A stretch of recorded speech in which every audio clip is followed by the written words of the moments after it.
আমি অমিত আছি তোমাদের সঙ্গে, আর তোমরা শুনছো ভৌতিক কথা।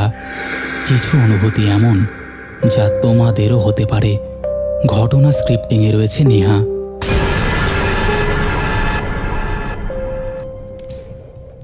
Welcome back. কেমন আছো বন্ধুরা? আশা করছি ভালো আছো। আর শুনতে চলে এসেছো প্রত্যেকবারের মতন তোমাদের পরিচিত পরিবার, তোমাদের আপন পরিবার, ভৌতিক কথা।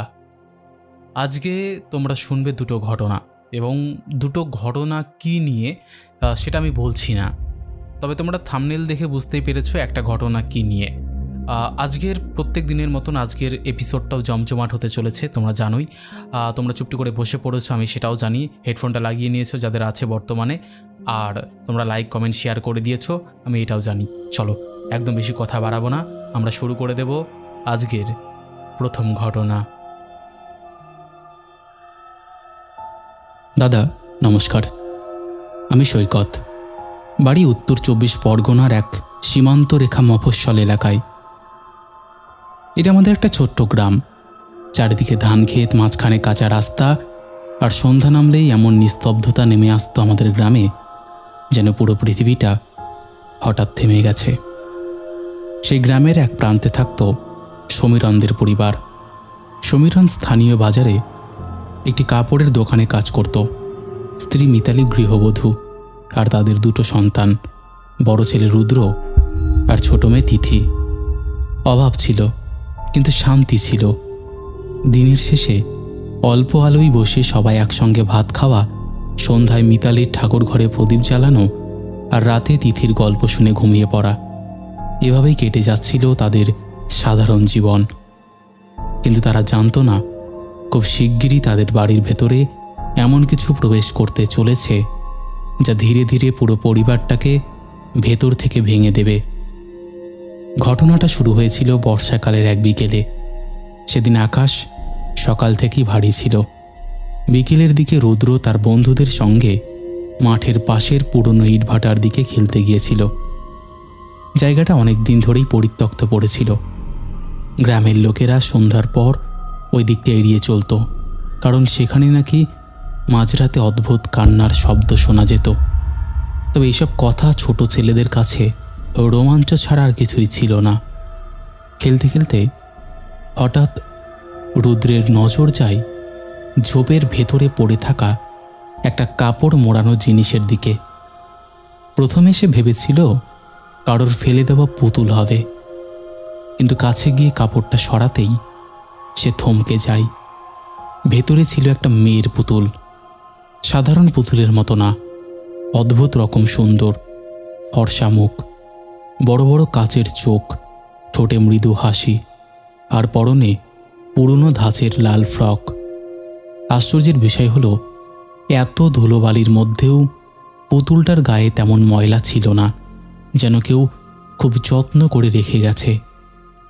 রুদ্র পুতুলটা হাতে নিতেই কেমন যেন একটা ঠান্ডা অনুভব করল, কিন্তু সঙ্গে সঙ্গে তার মনে পড়ে গেল তিথির কথা।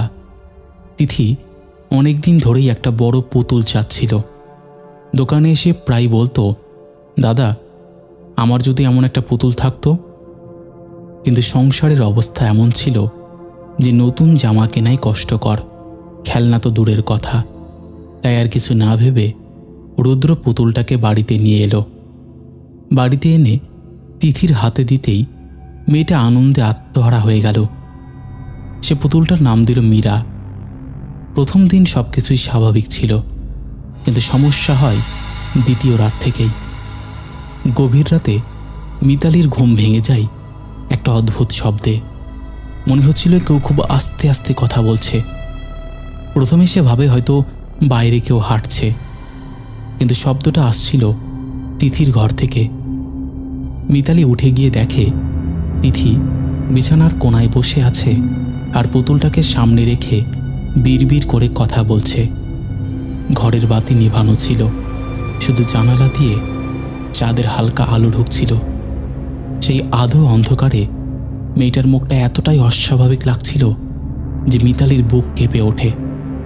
সে ডাকতেই তিথি চমকে তাকায়, তারপর হেসে বলে, মা, মীরা ঘুমাতে ভয় পাচ্ছে। কথাটা শুনে মিতালি অস্বস্তি অনুভব করলেও বেশি কিছু ভাবেনি। ছোট বাচ্চারা খেলতে খেলতে এমন করেই। কিন্তু এরপর থেকে প্রায় প্রতিদিন রাতেই তিথিকে একা একা কথা বলতে দেখা যায়। কখনো সে হাসত, কখনো হঠাৎ চুপ হয়ে যেত। একদিন সমীরণ রাতের বেলা টয়লেট যাওয়ার সময় দেখতে পেল বারান্দার শেষ মাথায় কেউ দাঁড়িয়ে আছে। অন্ধকারে স্পষ্ট বোঝা যাচ্ছিল না। সে ভেবেছিল হয়তো চোর। দ্রুত এগিয়ে যেতে জিনিসটা মিলিয়ে গেল। কিন্তু ঠিক সেই মুহূর্তে তার কানে আসে খুব মৃদু শিশুর হাসি। সে পুরো বাড়ি খুঁজেও কাউকে পেল না। পরদিন সকালেই বাড়িতে প্রথম অস্বাভাবিক ঘটনাটা ঘটে। রান্নাঘরের থালা বাসন মেঝেতে পড়ে ভাঙা অবস্থায় পাওয়া যায়, অথচ রাতে সব গুছিয়ে রাখা হয়েছিল। মিতালি প্রথমে ভেবেছিল বিড়াল হয়তো কিছু করেছে, কিন্তু একটা ভারী পিতলের হাঁড়ি যেভাবে ঘরের এক কোণে ছিটকে ছিল সেটা কোনো প্রাণীর পক্ষে করা সম্ভব নয়। সেদিন থেকেই বাড়ির পরিবেশ বদলে যেতে শুরু করে। তিথি ধীরে ধীরে অন্যরকম হয়ে যাচ্ছিল। আগে যে মেয়েটা সারাদিন হাসি খুশি থাকতো, সে এখন প্রায় চুপচাপ বসে থাকত। কখনো কখনো ফাঁকা দেওয়ালের দিকে তাকিয়ে থাকত। একদিন দুপুরে মিতালি দেখতে পেল তিথি আয়নার সামনে দাঁড়িয়ে কারোর সঙ্গে কথা বলছে, কিন্তু ঘরে আর কেউ ছিল না। সে কাছে যেতেই তিথি বিরক্ত হয়ে বলে, মা, তুমি এলে কেন? ও রাগ করবে। ও বলতে কাকে বোঝাচ্ছে জিজ্ঞেস করতেই তিথি উত্তর দেয়নি, শুধু পুতুলটাকে শক্ত করে জড়িয়ে ধরেছিল। এর কয়েকদিন পরে ঘটে গেল আরও ভয়ঙ্কর ঘটনা।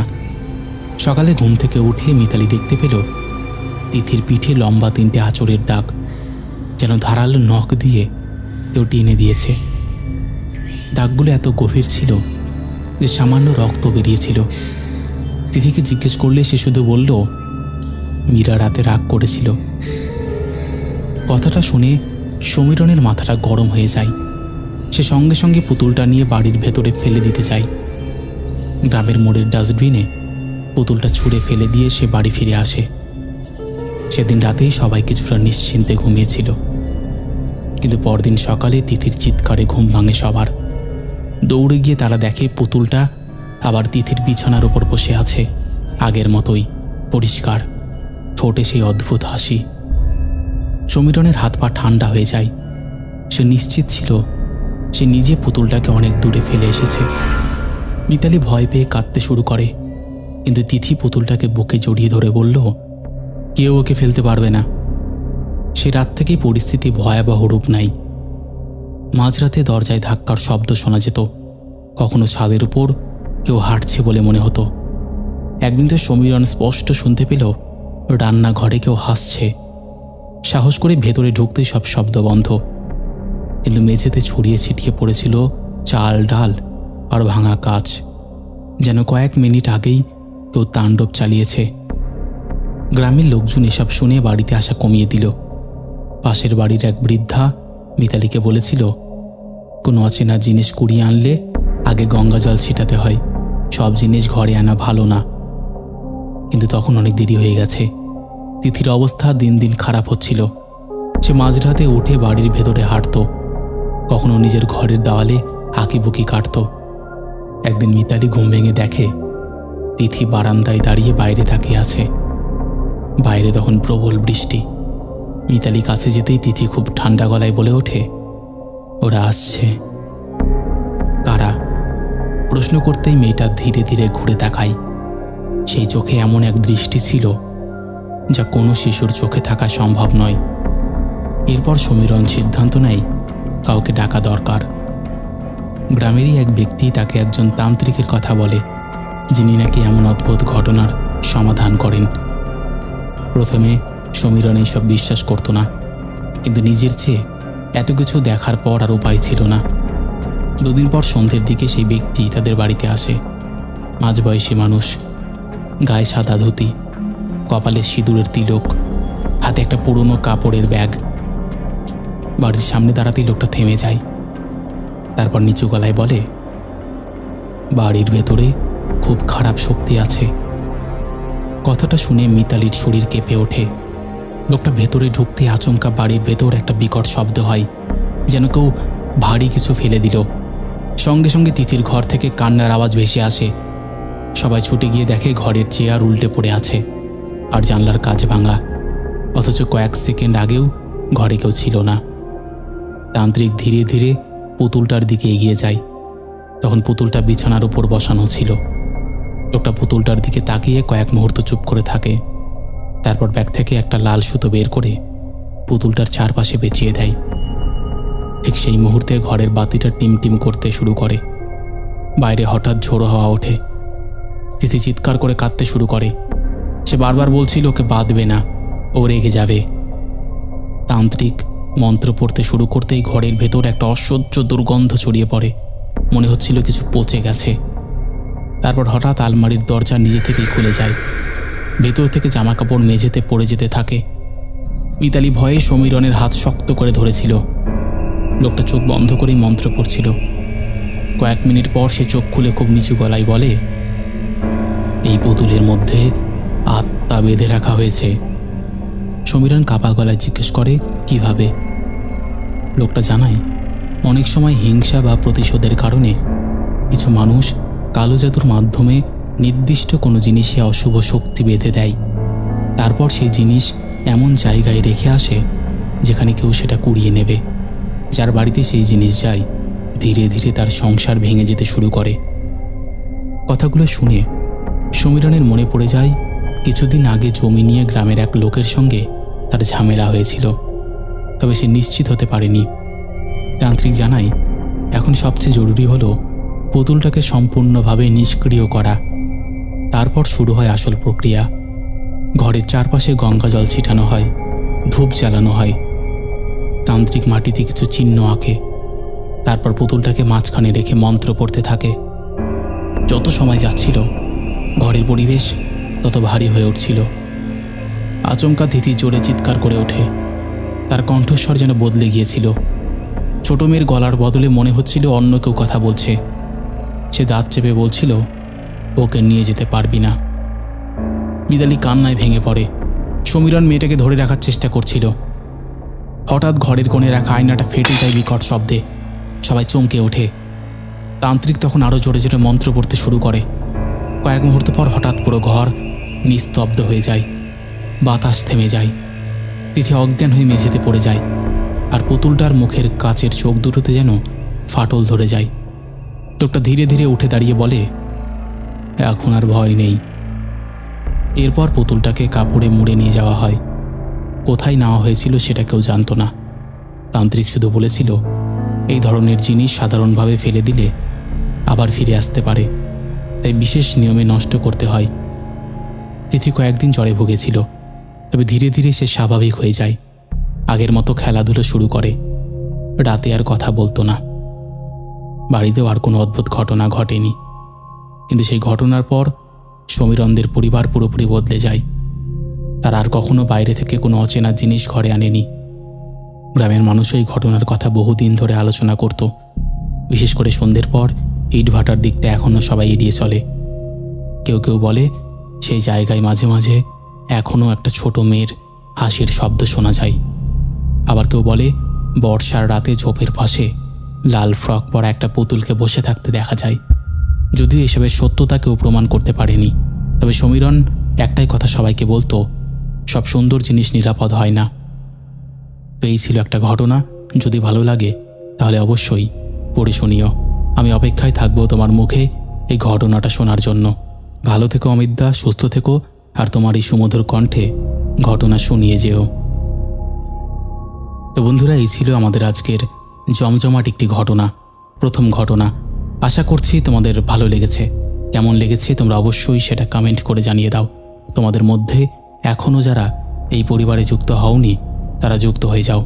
যারা ভাবছো ঘটনা শেয়ার করব কি না, তাদের বলবো একদম দেরি না করে ঘটনা শেয়ার করে দাও। আমাদের এখানে ঘটনা পাঠানো একদম ইজি। আমাদের হোয়াটসঅ্যাপ নাম্বার থেকে শুরু করে সমস্ত সোশ্যাল মিডিয়ার লিঙ্ক তোমরা ডেসক্রিপশান সেকশানে পেয়ে যাবে। তো আর দেরি কিসের, কন্ট্যাক্ট করে নাও।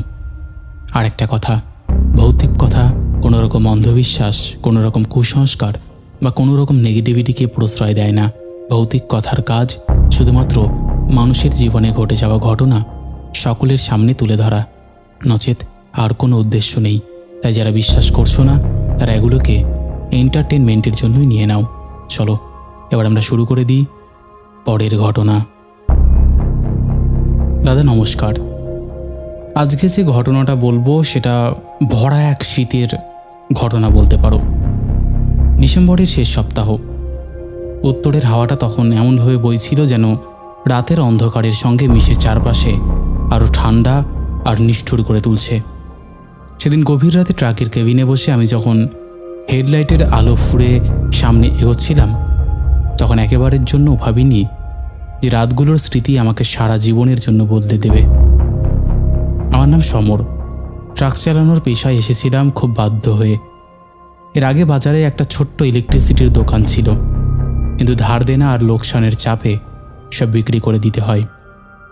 সংসারে তখন বৃদ্ধ বাবা, অসুস্থ মা আর ছোট বোনের দায়িত্ব। হাতে আর কোনো পথ ছিল না বলেই শেষ পর্যন্ত ট্রাক চালানোর লাইনে নামতে হয়েছিল। শুরুতে আমার আত্মবিশ্বাস ছিল প্রচণ্ড। ভাবতাম মানুষ যতই ভয়ঙ্কর গল্প বলুক, এগুলো আসলে রাতের ক্লান্তি আর কুসংস্কারের ফল।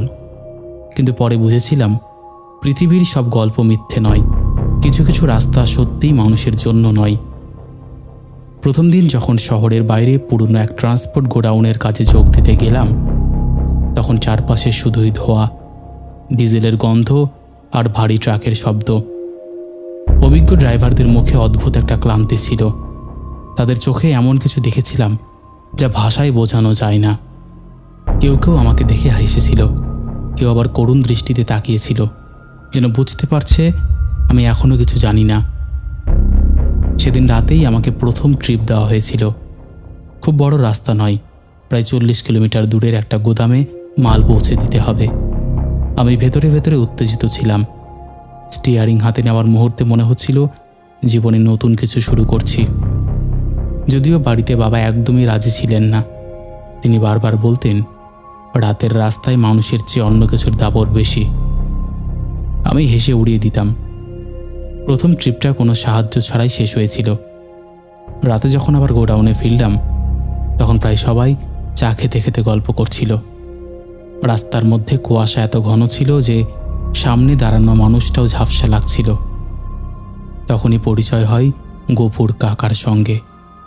বয়স 50-এর কাছাকাছি, মুখে ধূসর দাড়ি আর চোখে এক অদ্ভুত ভয় মিশে থাকা ক্লান্তি। তিনি প্রথমেই আমাকে জিজ্ঞেস করেছিলেন আমি কোন রুটে যাই। আমি নতুন বলে জানালাম এখনও সব রাস্তা চিনি না। তখন তিনি একটু চুপ করে থেকে বলেছিলেন যেদিকেই যা, কালীঘাট বাইপাসের পুরনো রাস্তাটা এড়িয়ে চলবি। আমি হেসে বলেছিলাম কেন, রাস্তা খারাপ?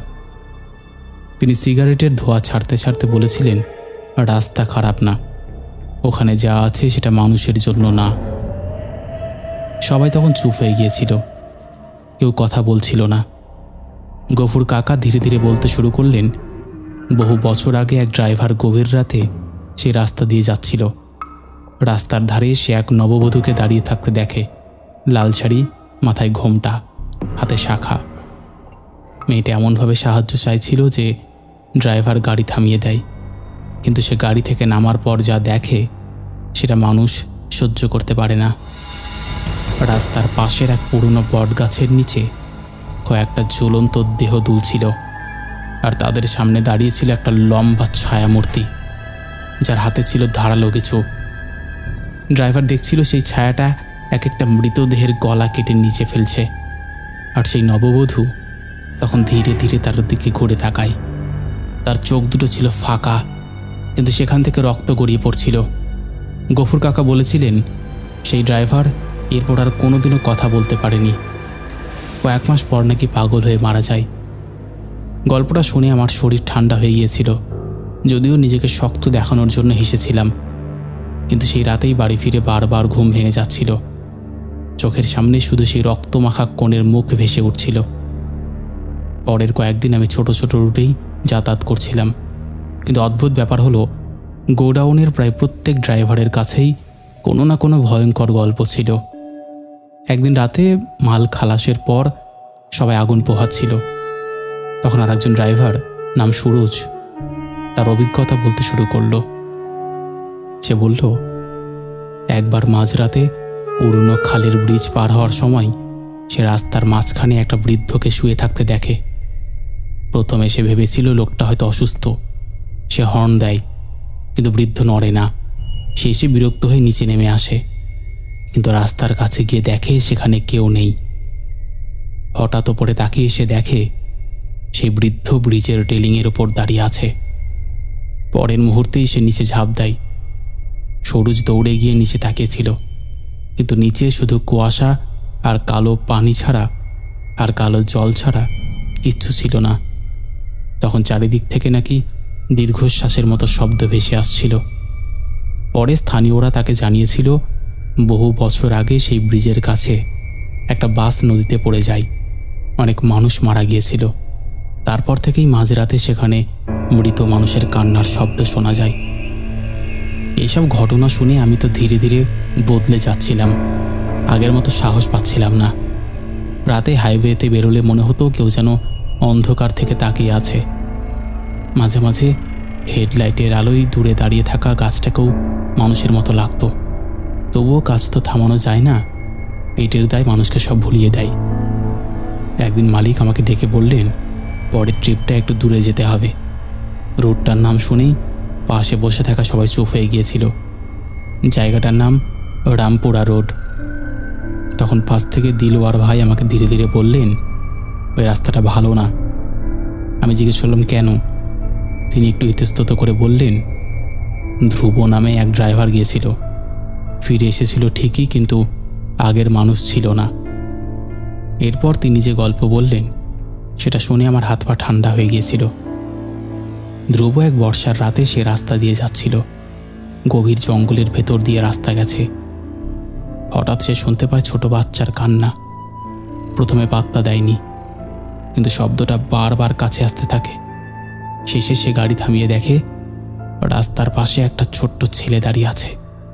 তার গায়ে স্কুল ড্রেস, কিন্তু পুরো শরীর রক্তে ভেজা।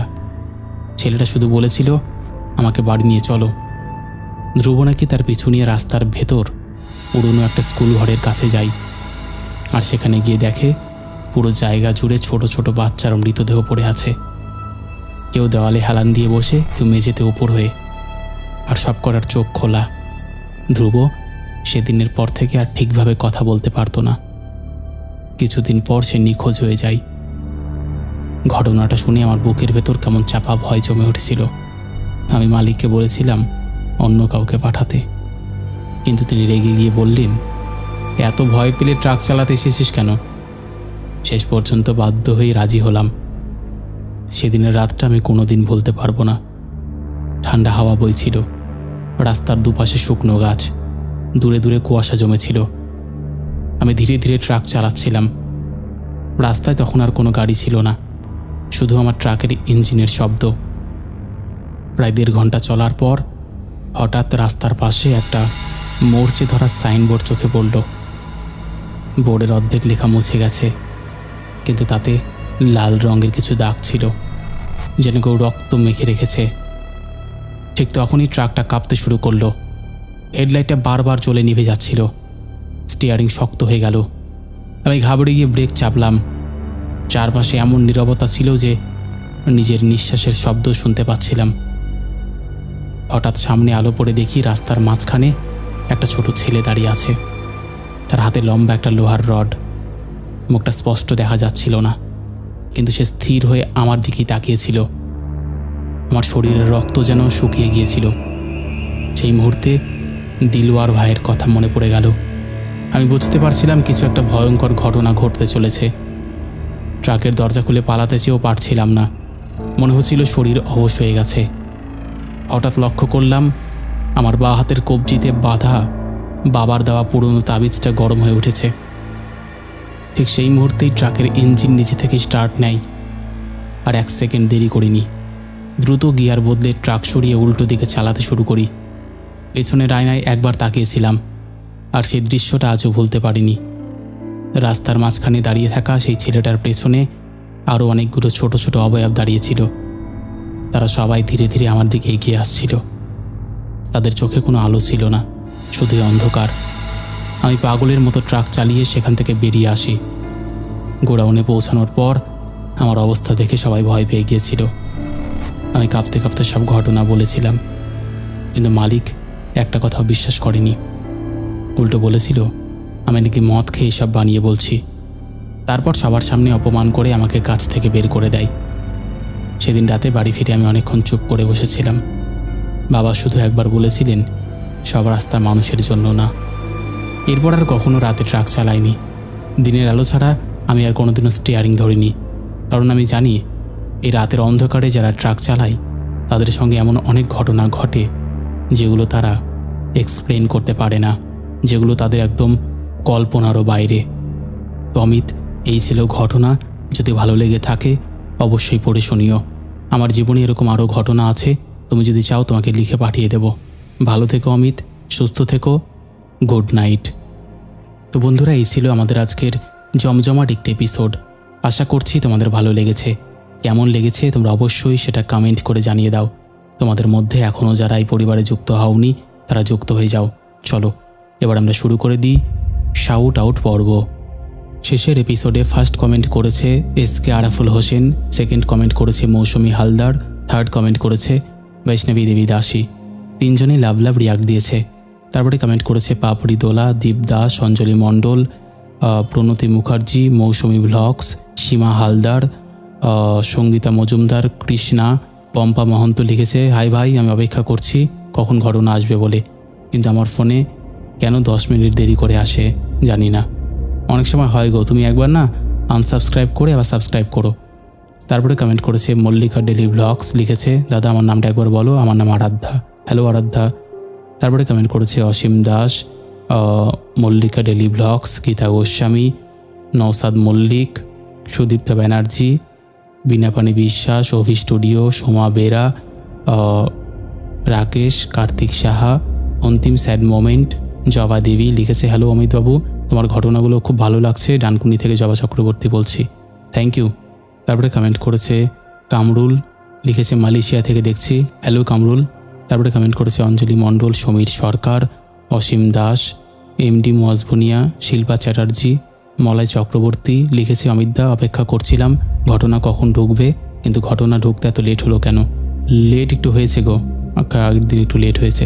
তারপরে কমেন্ট করেছে অমিতা ঠাকুর, সীমা হালদার, আদিবা মিম লিখেছে অমিতদা আমার মোবাইলটা চুরি হয়ে গিয়েছিল, তাই তোমার ঘটনা 1 মাস ধরে শুনতে পারিনি, এখন মোবাইল কিনে তোমার ঘটনা শুনছি, বাংলাদেশ ঢাকা থেকে। হ্যাঁ, তোমার কমেন্ট তো দেখতে পেতাম না।